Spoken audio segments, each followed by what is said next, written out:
I'm very glad for this opportunity, and Delia, thank you for the role that you personally played in inviting me to this event, to talk about something that is so interwoven into corporate governance that you can't talk corporate governance without ethics.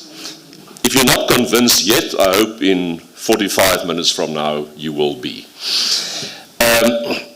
Ethics is such a wide phenomenon. We find it everywhere, in our houses, in our workplaces, in politics, in sport, everywhere. Everywhere we go, there's always an ethical dimension. So choosing a starting point is always difficult, but Steinhoff made it a little bit easier for me.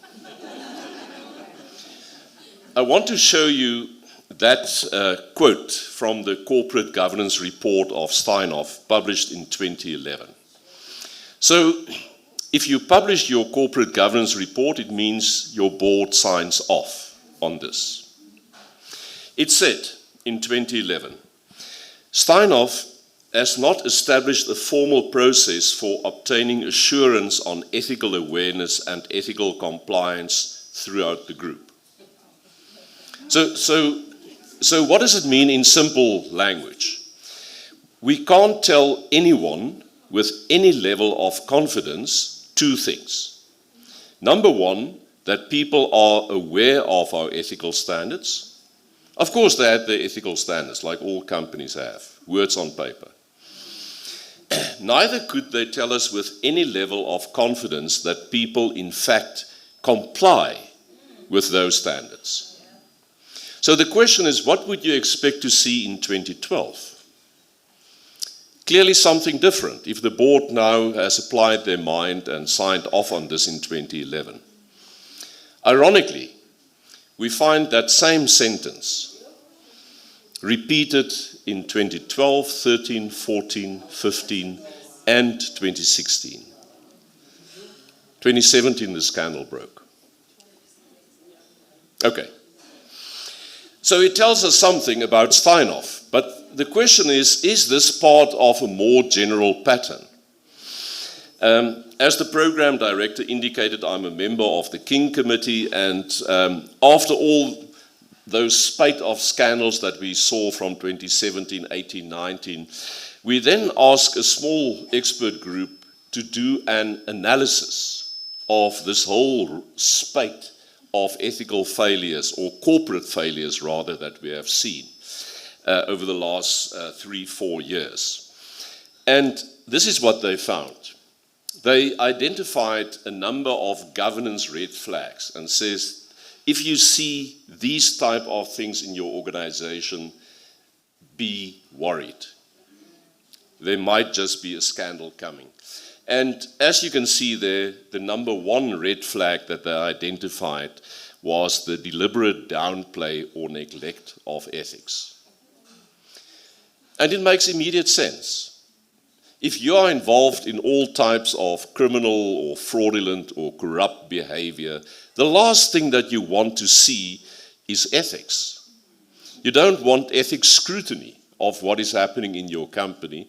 And you can go back as far as Enron, who had a nicely staffed ethics office, but when in the build-up to their collapse, they closed that office. Something similar happened here with us with Eskom. Okay, so I'm not trying to scare you into being ethical. That is just about the last thing that I would like to do. I would rather like to remind you that if you want to have a long, sustainable career, no matter what your position is, unless you're on a criminal syndicate, then ethics is absolutely vital for your longevity. Also, your longevity as a director. It reminds me of a presentation that I once attended by a very well-known TV anchor who had a program running already for a number of years, and he already interviewed more than 50 executives. And then he was asked to reflect on what has he learned through this 50-plus interviews with very famous, very successful CEOs. And he said a few things. He said, first of all, they've put in the long hours. In other words, they were really competent. They knew what they were talking about. They did their 10,000 hours, to quote him.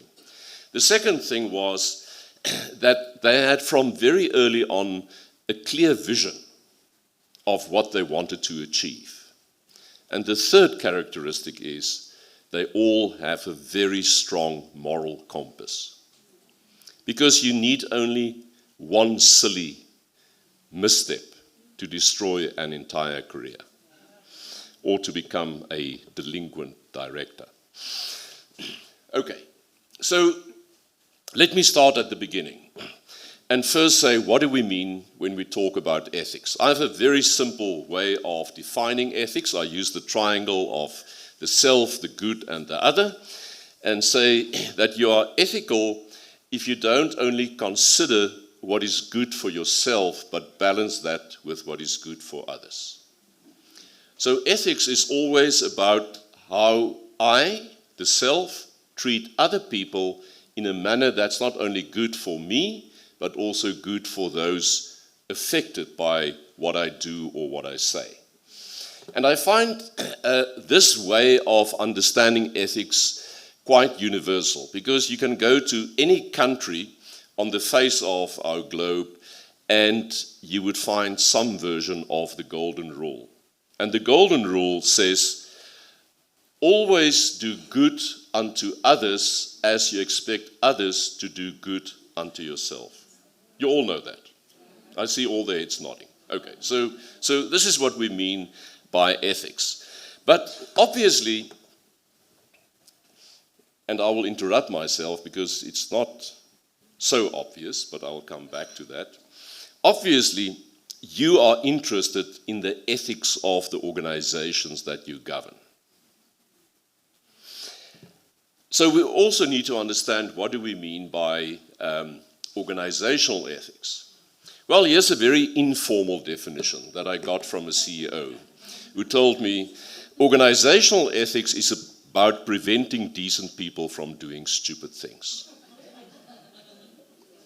Because unethical behavior in retrospect, after the fact, is stupid.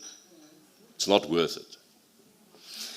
But obviously, since this is a masterclass, I think I owe you a bit more formal definition of organizational ethics. And as you might know, and I know some of you already indicated that you've attended the launch of King 5 yesterday. So here's the King 5 definition of organizational ethics. It says, in relation to organizations, ethics refers to ethical values applied to decision-making, conduct, and how resources and relationships are used and affected by organizations. Okay, let's see if we can discover the triangle. Ethical values. In other words, our understanding of what is good, right, just, acceptable, decent. In other words, the positive type of values and behavior that we would like to see. That is applied by the organization, who's now the self, in its decision-making, its conduct, and how resources and relationships are used and affected. In other words, how we interact, how we behave towards our stakeholders, the others. Okay, so that then is our definition of organizational ethics. When we talk about ethical values, I think let's pause for a moment and just think about, where do our ethical values come from? Have we been born with them? Probably not. Except for one. But now I'm not talking about ethical values, I'm talking about values in general, and that is survival.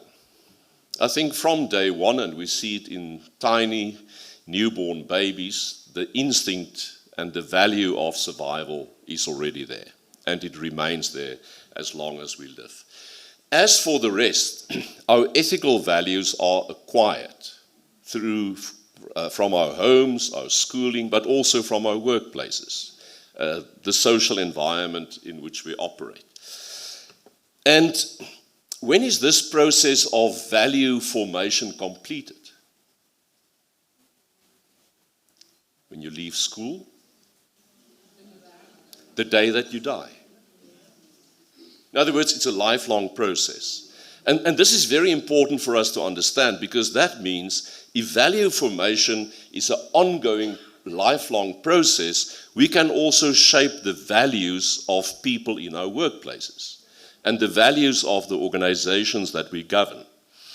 Now, let's talk governance, because I'm here to talk about ethics within the context of governance.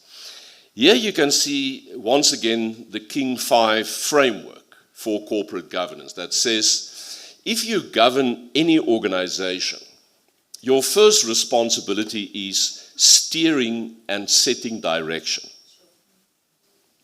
Not compliance, by the way. Your first job is strategy. Why? All organizations have been created for a specific purpose. If you don't have a purpose, you should not be here. But there's absolutely no guarantee that you will fulfill that purpose. It will only happen if you have a strategy in place. That is why our first responsibility to ensure that the organizations that we govern fulfill their purpose is to set strategy. Our second responsibility is the approval of policy and planning. In other words, from our approval of a strategic plan with strategic objectives will now flow plans submitted by management on how to execute that strategy. That planning and the budgets need to be approved, but we also need to approve policies indicating what is acceptable and what is not acceptable in the execution of that strategy. Our third responsibility is to exercise oversight and monitor whether we are on the right track to fulfill our strategic objectives. But I know there's quite a number of you sitting here in the capacity of non-executive directors. I'm also a non-executive director, so I blame myself as well. I include myself when I say, as non-executives, we are fairly blind. Sometimes totally blind, as in the case of Steinhoff. Okay? Why? Because we are simply not there at the coalface where things happen on a day-to-day basis. And our relative blindness can only be cured by management reporting that is factually correct, accurate, timely, and credible. Otherwise, we remain in the dark. So that is why management reporting, and many of you I know are also in management positions, why that is so important to assist the governing body, the board of directors, to fulfill that monitoring and oversight function. Our final responsibility is to do account for how we have exercised our discretion in leading this organization. And we exercise this accountability by reporting to our stakeholders, our shareholders, but also our other stakeholders, telling them the story of the journey on which we are taking this organization and where we are at the moment through our annual and integrated and sustainability reporting. But now there's something very interesting. If you can tick those 4 boxes, yes, we steer and set direction, yes, we approve policy and planning, yes, we exercise oversight and monitoring, and yes, we report and do account for what we have done. You don't pass the test of good governance. in order to pass the test of good governance, you can see there are 4 outcomes, and this is what you should measure yourself against. Have we fulfilled our 4 main governance responsibilities in a manner that resulted in an ethical culture? And the ethical culture simply means, not like we've seen in the case of Steinhoff, the opposite, that people are aware of our standards and they abide by those standards to the extent that it has become a habit to do the right thing even when nobody is watching. It has become a group habit. The second outcome is that we deliver good performance and create value. And value creation simply means everyone who contributes will also benefit. Not only shareholders, but also staff and suppliers and customers and the communities, and also the unborn generations as well, and the natural environment. The third outcome is that there is conformance, not only to external legislation and regulations, but also to our internal policies, and there's prudent control where we protect all the assets entrusted to the board, not only the financial assets, but also the infrastructure and the reputation of the organization. And the final outcome is legitimacy. In other words, we are trusted by our stakeholders. The communities in which we operate see us as a responsible member, a responsible citizen of those communities. That is the test for good governance. Okay, and all of this is very well summarized in the King 5 definition of corporate governance that says, corporate governance is the exercise of ethical and effective leadership by the governing body towards the realization of the following governance outcomes for the organization within its economic, social, and environmental context. And then you see the same 4 outcomes again. But can you see the intimate connection between ethics and corporate governance? And why I said at the beginning, we can't talk about corporate governance without talking about ethics, to the extent that the word ethical appears twice, even in the definition of corporate governance.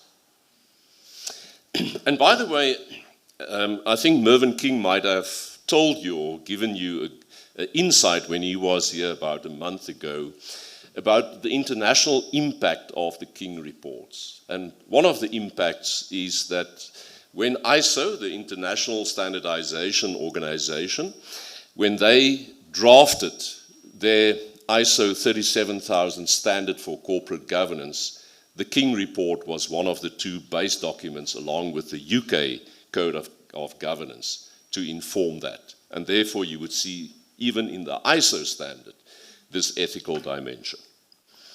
Okay, can I check at this point, before I get too far down the road, any questions or comments or observations at this point? And by the way, I forgot to say, you are welcome to interrupt me at any point. I actually love being interrupted. Yes, there's a question at the back, please. I think, is there a mic on its way?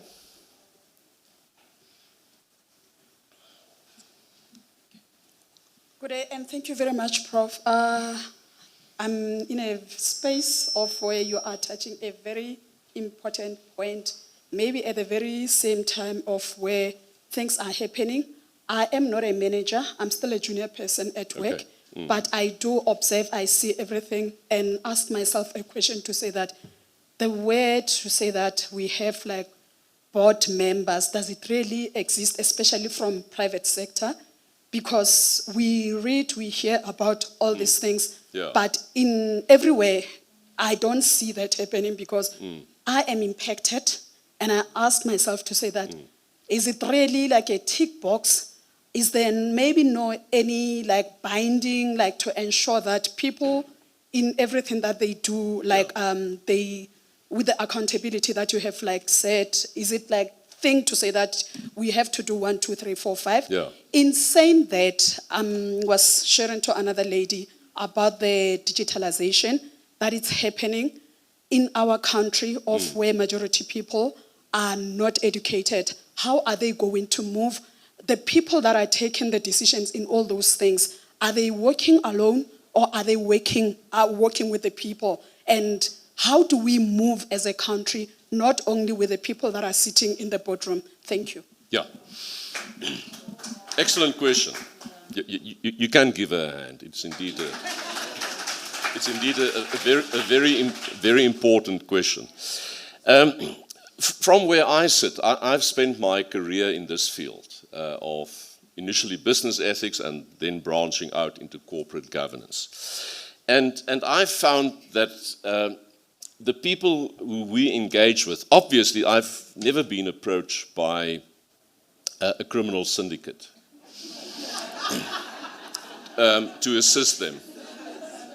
I don't get approached often by companies who are in the midst of doing all types of funny business.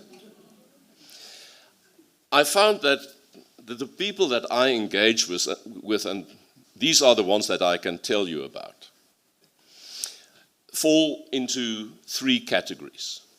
Firstly, you get certain clients who realize that ethics is essential if they want to sustain themselves into the future.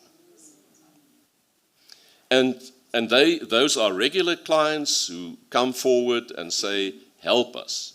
The CEO of one of our 4 big banks once said to me, you know, people think we trade in money. We don't. We trade in trust. The only reason why people engage with us is because they trust us. And if we break that trust, they will run, as they have done many years ago with Sambo and more recently with African Bank and VBS, where we have seen that. The second type of customer that I work with are those who need to tick boxes.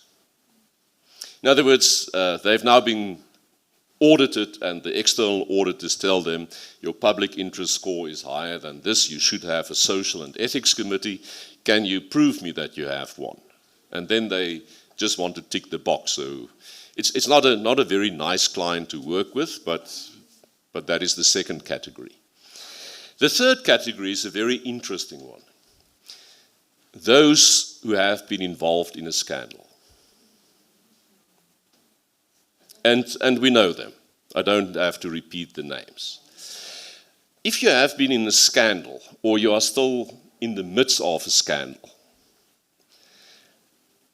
you make a promise to yourself, not under coercion, freely and willingly. I will never get in this situation again, because it's too painful, it's too costly, it's too humiliating. I don't want to be there again.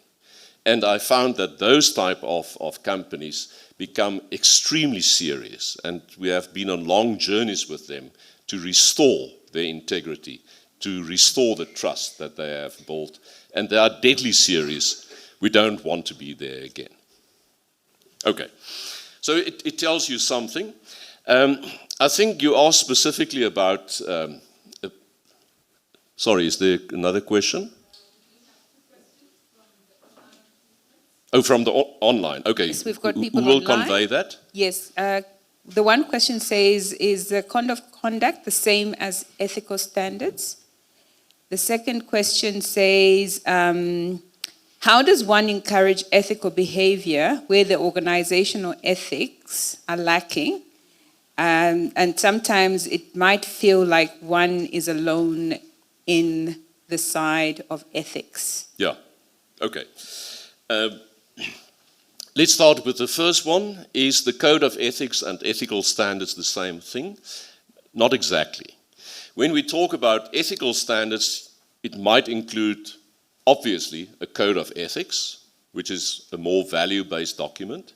It might include a code of conduct, which is much more prescriptive, and which you most probably have signed on the first day when you joined a new company.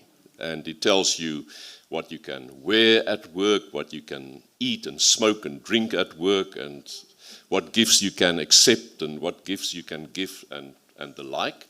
And then you also have ethics-related policies, like a conflict of interest policy, or a sexual harassment policy, or a whistleblowing policy. So the combination of all of that is what we refer to as our ethical standards. The Code of Ethics is just one of those things, probably the most important one, because it's almost the foundation or the constitution, the ethical constitution of your organization. The second question is very important. How do we act when we find ourselves in an unethical environment and where there's not tone from the top? A very dangerous position to find yourself in, because that is what happens to many of our whistleblowers. That they say, the entire system, I've tried to speak up inside my organization, I reported things, take Tembisa Hospital, to my immediate managers. They didn't respond. What do I do now? I blow the whistle. What happens next? The babitas. So it is something that we need to be extremely strategic in how we approach that. But what I will do as we go on is, in fact, that's the next thing that I would like to share with you, is what have we learned over time, how to build such an ethical organization, and it will also give you the entry points where things can change. But ultimately, and this is where boards become important, if they are not corrupted. But if a board senses that we can't rely on our ethical leadership in the organization, it is up to the board to step in and clean up. Get the wrong people off the bus. And if you look, and I made a study of it, how do organizations typically respond when they are in such a scandal or in a corporate collapse? Normally the first thing that is done is that you take out the people who caused you that embarrassment and replace them with other people. But that is, of course, on the condition that the board is not corrupt. If the board is corrupt, executive management is corrupt, please get off the bus. Don't think you can fix it on your own. Okay. Here is the second principle of King 5, the one that deals specifically with your responsibility as a board member for the ethics of the organization. It says the governing body, in other words, the board of directors, governs. Now, when you hear that word govern, I want to think you about steering and setting direction, approving plans and policies related to ethics, exercising oversight. In other words, we receive on a regular basis management reports on the ethics of the organization, and accountability. We report on that to our stakeholders. So the governing body governs the ethics of the organization in a way that enables an ethical culture and responsible corporate citizenship. Just to split it up, you govern ethics, and there are two outcomes. I'm first going to talk about an ethical culture, and then I'm going to talk about responsible corporate citizenship. And that would also give you indication of where do you start. Now, this is the governance of ethics framework that we developed at the Ethics Institute, and that both King 4 and now also King 5 have bought in. So you would recognize this if you read the practice guidance under this principle. And there you can see in the background is that culture. That's the outcome that we are striving for. Where do you start? At the top. You are all familiar with at least the title of Bob Garrett's book, on corporate governance, the fish rots from the head. Okay, the opposite is equally true. If you want to build an ethical culture, you need tone at the top. You need the right tone at the top. And this is quite interesting if we now look at King 5 to see that in the very first principle, principle 1, it talks about the integrity of the individual director. That is why I interrupted myself earlier and to say, let's not forget about personal ethics, because personal ethics matters when it comes to corporate governance. And under that first principle, it spells out certain characteristics, in other words, traits of character that the individual director should develop over time. And the very first of those 6 characteristics is called integrity. And then it spells out, what does it mean to be a leader who lead ethically and effectively? What does that integrity mean? It means I act in good faith. I don't have sinister motives. I act with intellectual honesty in the best interest of the organization. Please note, not the best interest of the shareholder. The best interest of the organization. That is my North Star. Which means that I avoid conflicts of interest. By refraining from situations where personal interests may conflict with the interest of the organization. I think it was in the last 2 weeks that the chairperson of one of our water boards was fired because he did not declare that his wife had a company who was one of the major suppliers to that organization, and he himself was a shareholder. But it never was disclosed, and nothing was done to manage that. So, being a leader of integrity is to put up your hand immediately when you sense, I am conflicted. My personal interest or the interest of someone close to me, my life partner, my parents, my siblings, my children, they have an interest, and that inevitably will cloud my ability to take objective decisions in the best interest of the organization. Then it also reminds us, the third bullet there, and by the way, it says, when despite our best efforts, avoidance of that conflict of interest is not possible, then we should diligently disclose and manage it. Remember, if you have disclosed it, it hasn't disappeared, it's still there. You need to do something more, which might mean that I recuse myself from a decision or I resign from the board. I will be with you in a moment. And then it also says, being a person of integrity means acting ethically beyond mere legal compliance. In other words, never hide behind the law. The law might allow you to do many unethical things. With our history of apartheid, I don't need to remind you that laws can be unethical. And finally, it says, you should be an example. You should exemplify ethical conduct and set the tone for that ethical culture that we are looking for. Okay, is there a question at the back? I don't know if I must call it a question or it's just a clarity as part of learning to understand like everything. I raised up my hand after you touching a point about declaring who you are in the organization, because that's another thing that from the junior level where I am, to say that, is it really like working in our favor, maybe as an organization, or is it empowering the wrong people to continue doing the wrong thing in the name of like they have an opportunity to declare. Like after declaring, like then what? Actively managing it.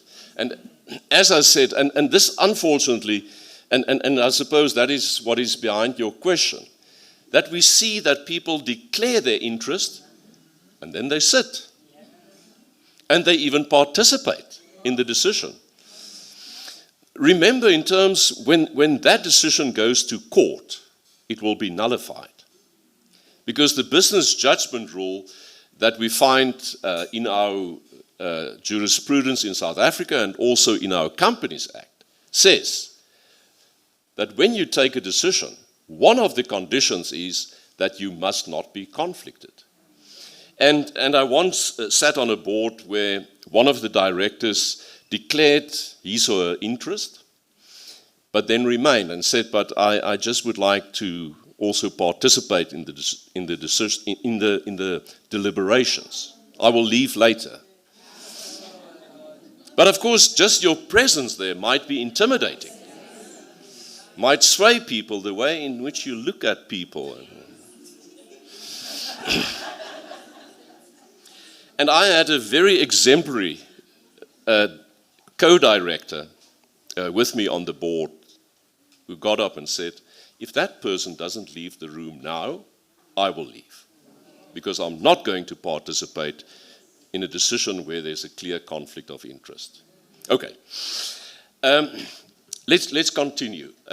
I know there's another hand, but I have only 10 minutes left of my allocated time. So if you don't mind, I said before I want to be interrupted, but I'm seriously running out of time now. So how, what is that leadership committee? So when we want to build, remember we're on the journey to build an ethical culture. Where do we start? Tone at the top. But not only in the boardroom, in the C-suite, most importantly, at middle management level. If it doesn't cascade down to there, it doesn't work. Then we need our governance structures. In other words, our board of directors, and King 5 is quite explicit about this, your social and ethics committee. King 4 didn't do it. King 5 is explicit. Your social and ethics committee should exercise oversight of the governance of ethics. What is happening? Remember, strategy, policy and planning, oversight, accountability. Bad news. Ethics can't manage itself. It needs people. In a similar manner that finance and operations and marketing and whatever aspect always need people. I'm delighted I saw at least one certified ethics officer here in the audience. There might be more. But we need people, in other words, ethics officers or ethics managers to take the responsibility for managing ethics. And what they typically would do is first of all conduct a proper, and I want to underline proper, ethics risk assessment, where you check in on all levels of your organizations and also with your suppliers and your customers. What do they think of the current state of ethics in your organization? So that you can identify where are our strengths, things that we are really good at and that we want to protect, but also where is the weak spot. Where are our ethics risks?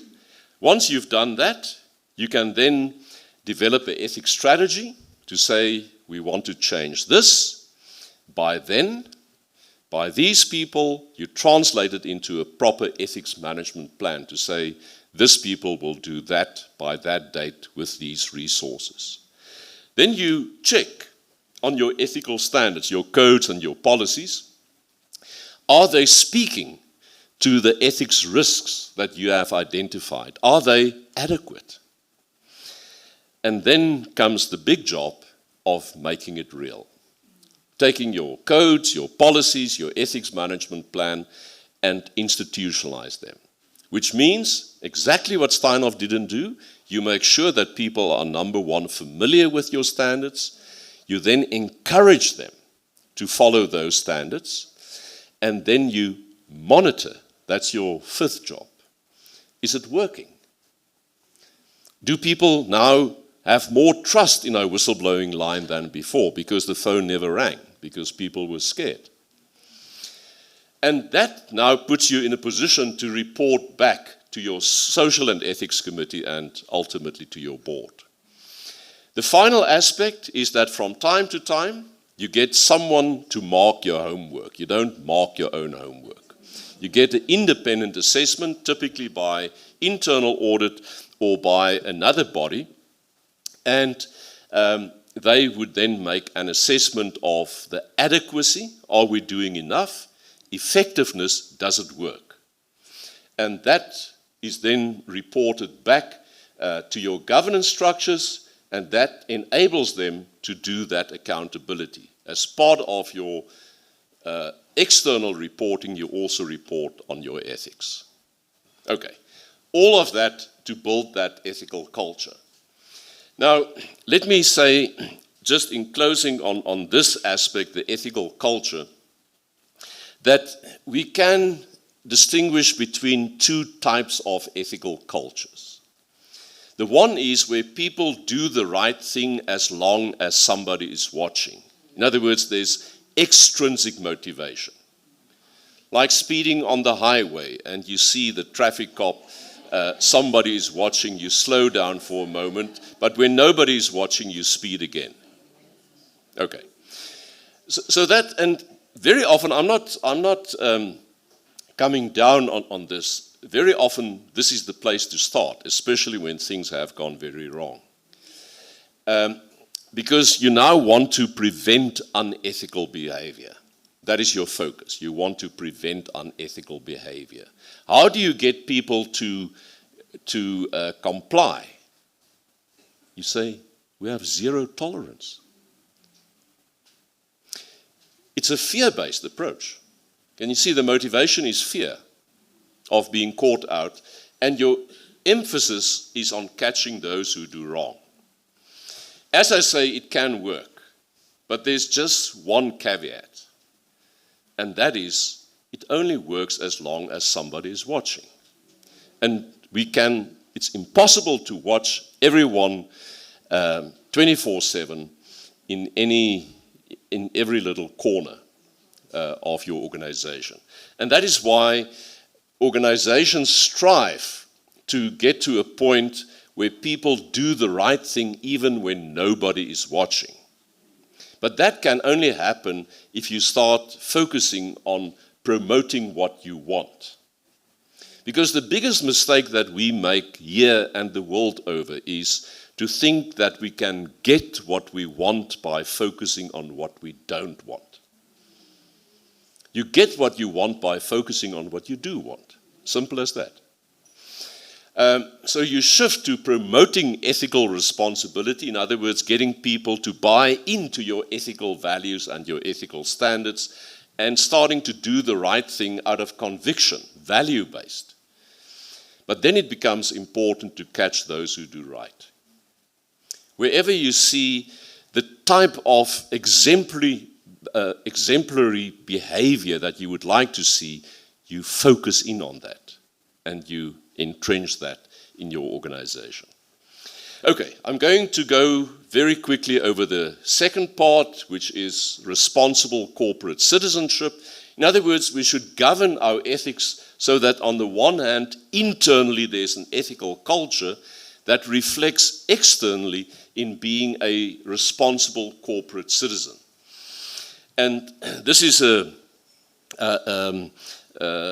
diagram from Crane, Matten and Spence, which was also adopted by King IV and now again by King V, to say, if we talk about our organization as a responsible corporate citizen, it typically plays out in 4 domains.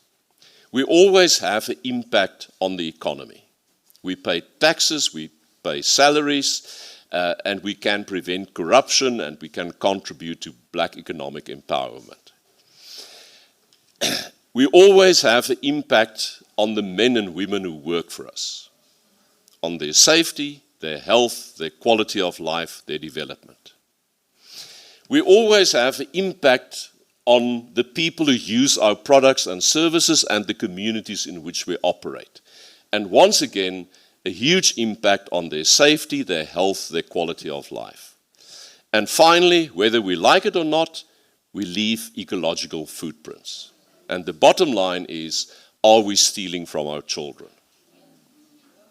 Because if we damage the planet, they will pay the price. We might still get away with it. They will pay the price. Now, the interesting thing about this aspect of responsible corporate citizenship is that it is tied directly, in King 5, explicitly tied to the mandate of the Social and Ethics Committee.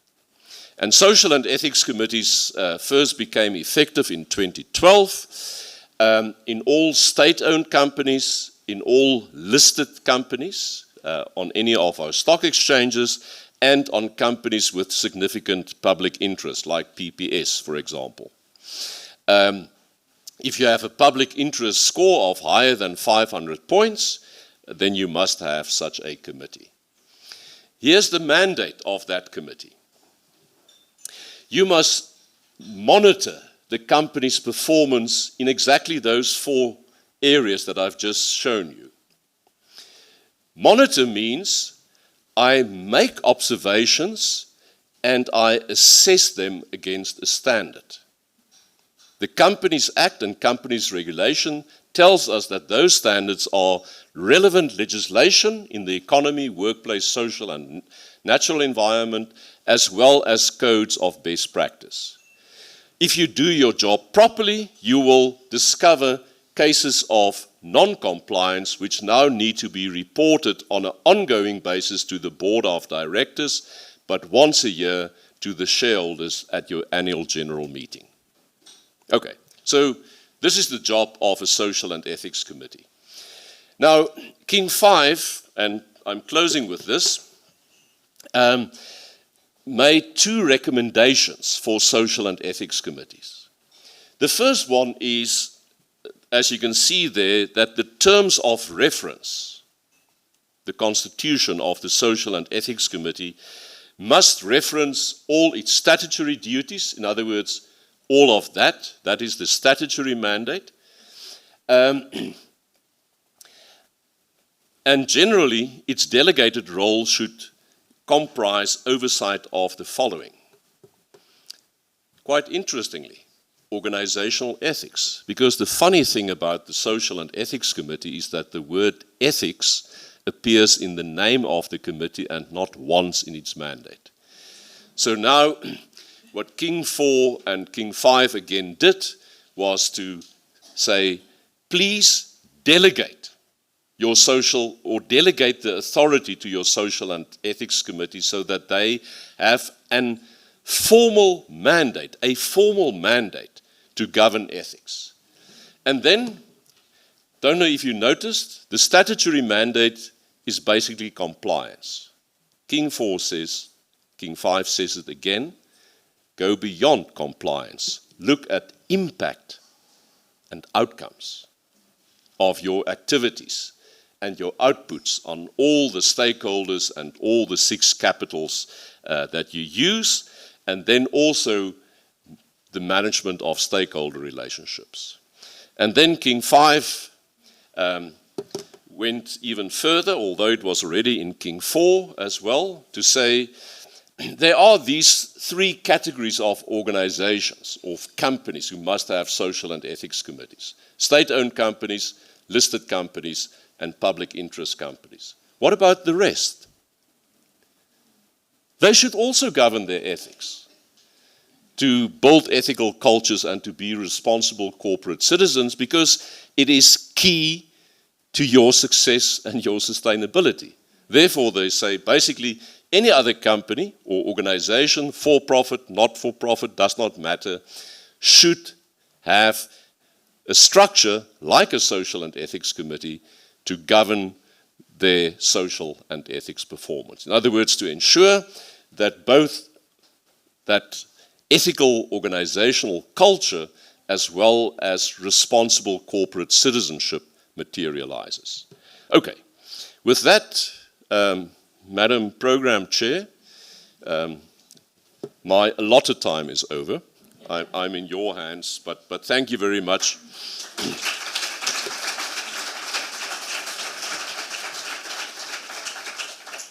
And just a closing word, as aspiring, already experienced directors, please make sure that you take on this assignment, that you govern your organizations. We need, as you have seen in the question there from the back, we really need to change the scene so that we have organizations with strong ethical cultures who are responsible members of the economies, the workplaces, the social and the natural environment in which they operate. Thank you very much.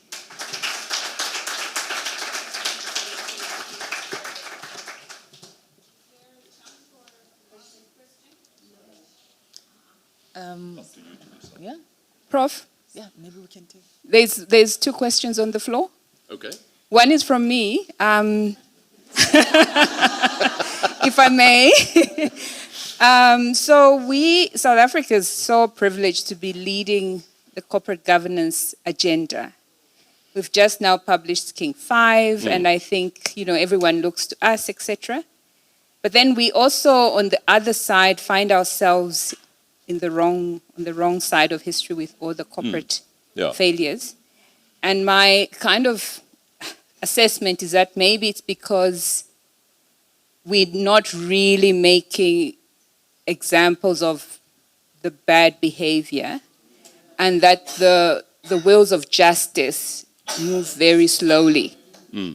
So what is your take on what we could do differently, not only as corporates, but also as citizens? I think social media now has got a lot of power. I think the power is shifted into our hands. What is missing?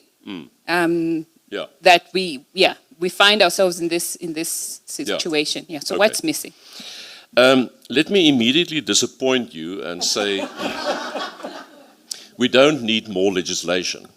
I know you attended the launch yesterday of King 5, and it's a recurring theme across all 5 the King reports. After the report is published, please legislate this. Won't work. We have more than enough legislation. More than enough. More legislation won't change anything. What we need is better law enforcement, yes, but even that is not enough. What we need is ethical and effective leadership. That's the only thing that can close that gap. And then a very responsive audience. You mentioned just very quickly social media.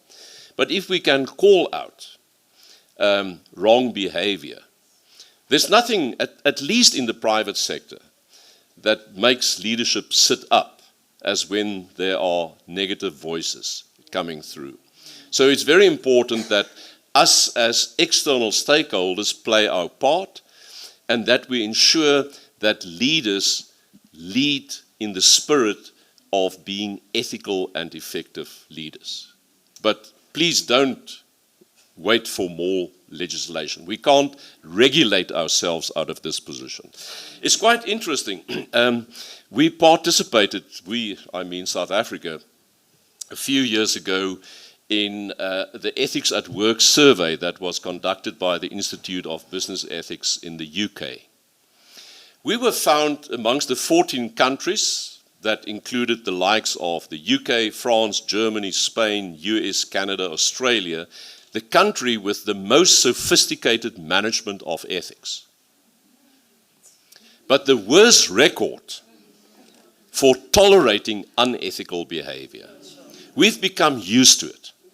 That's our big problem. And we start believing that it is impossible to run a successful organization without cutting a few corners, palming a few, or greasing a few palms and the like.